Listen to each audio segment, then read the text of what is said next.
बोलो राजा महाराज की जय। ओ जी सहरिया गलिया नीच हो बलमुआ मोर हेराई गइले नाना जी।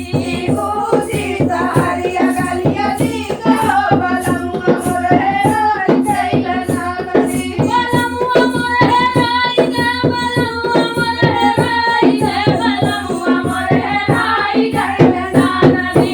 ओ जी सहरिया गलिया नीच हो बलमुआ मोर हेराई गइले नाना जी।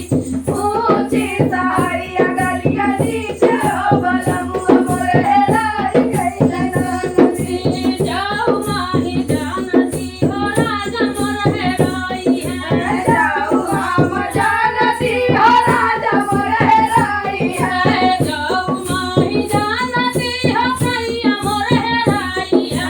बानकी चारवा के बीच हो बलमुआ मोर हेराई गइले नाना जी। बानकी चारवा के बीच हो बलमुआ मोर हेराई गइले नाना जी। बानकी चारवा के बीच हो बलमुआ मोर हेराई गइले नाना जी। ओ जी सहरिया गलिया नीच हो बलमुआ मोर हेराई गइले नाना जी। ओ जी सहरिया गलिया नीच हो बलमुआ मोर हेराई गइले नाना जी।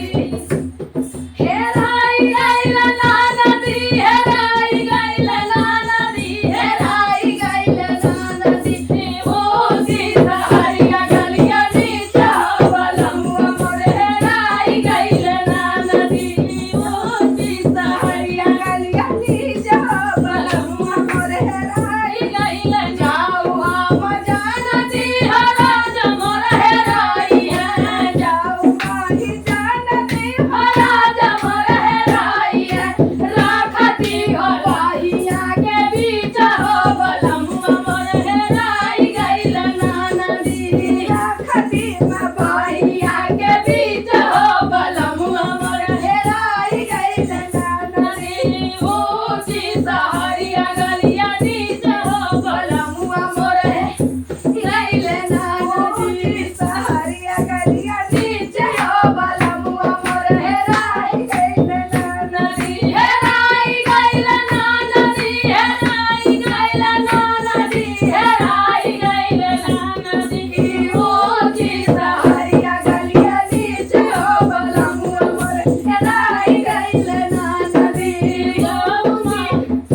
जाऊ हम जानती हो राजा मोर हेराई है। जाऊ माही जानती हो राजा मोर हेराई है। सोरती न से जिया अकेला हो बलमुआ